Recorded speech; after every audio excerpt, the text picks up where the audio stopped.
നമ്മുടെ നാട് പലതരത്തിൽ ചർച്ച ചെയ്തുകൊണ്ടിരിക്കുന്ന ഒരു വിഷയമാണ് യുദ്ധവും സമാധാനവും. യുദ്ധവും സമാധാനവും എന്ന് കേൾക്കുമ്പോൾ സ്വാഭാവികമായും എല്ലാവരുടെയും മനസ്സിൽ ആദ്യം എത്തുക വിശ്രുതമായ ഒരു ഗ്രന്ഥമാണ്. സ്വാഗത പ്രസംഗത്തിൽ അനിൽകുമാർ സൂചിപ്പിക്കുകയുണ്ടായി ടോൾസ്റ്റോയിയുടെ യുദ്ധവും സമാധാനവും. നെപ്പോളിയൻ്റെ ആക്രമണത്തിൻ്റെ കൂടി പശ്ചാത്തലത്തിൽ ടോൾസ്റ്റോയി യുദ്ധവും സമാധാനവും എന്ന നോവൽ എഴുതി പൂർത്തിയാക്കി പുസ്തകരൂപത്തിൽ പ്രസിദ്ധീകരിക്കുന്നത് 1869 അദ്ദേഹം അടിസ്ഥാനപരമായി യുദ്ധവിരുദ്ധ നിലപാട് ശക്തമായി സ്വീകരിച്ചിരുന്ന ഒരാളായിരുന്നു.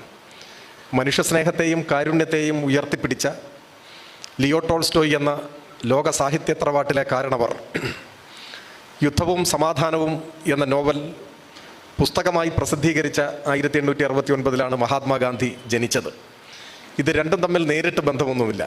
പക്ഷേ ഗാന്ധിജിയും ജീവിതത്തിലുടനീളം മഹാഗിരിനിരകളോളം പഴക്കമുള്ള സത്യവും അഹിംസയുമല്ലാതെ മറ്റൊന്നും എനിക്ക് ലോകത്തെ പുതിയതായി പഠിപ്പിക്കുവാനില്ല എന്ന നിലപാട് സ്വീകരിച്ചതിലൂടെ യുദ്ധരാഹിത്യത്തിൻ്റെ സമാധാനത്തിൻ്റെ മുദ്രാവാക്യമാണ് ജീവിതത്തിലുടനീളം ഉയർത്തിപ്പിടിച്ചത്. അതൊരു കേവല യാദൃച്ഛികതയാണ്. നമ്മളിപ്പോൾ ഈ വിഷയം ചർച്ച ചെയ്യുന്നത് ഇന്ത്യ പാക് സംഘർഷങ്ങളുടെ പശ്ചാത്തലത്തിലാണ്. ഇന്ത്യയും പാകിസ്ഥാനും രണ്ട് സ്വതന്ത്ര രാഷ്ട്രങ്ങളായി നിലനിൽക്കുമ്പോൾ തന്നെ നാം ഒരൊറ്റ ജനതയായിരുന്നു എന്നതാണ് ചരിത്ര യാഥാർത്ഥ്യം. ബ്രിട്ടീഷ് ഇന്ത്യയുടെ ഭാഗമായി ഒരു ജനതയായി നിലയുറപ്പിച്ചൊരു സമൂഹമാണ്. രാഷ്ട്രം സ്വാതന്ത്ര്യം നേടുന്ന ഘട്ടത്തിൽ വിഭജനവും ഒരു യാഥാർത്ഥ്യമായി. 1947 വരെ ഒരു ജനതയായി നിലകൊണ്ടവർ രണ്ട് രാഷ്ട്രങ്ങളായി ഭിന്നിച്ചു. അതിന് നേതൃത്വം കൊടുത്തത് മുഹമ്മദ് അലി ജിന്നയായിരുന്നു. അദ്ദേഹം മുസ്ലിങ്ങൾക്ക് പ്രത്യേകമായ ഒരു രാഷ്ട്രം വേണം എന്ന നിലപാട് മുൻപോട്ട് വെച്ചു.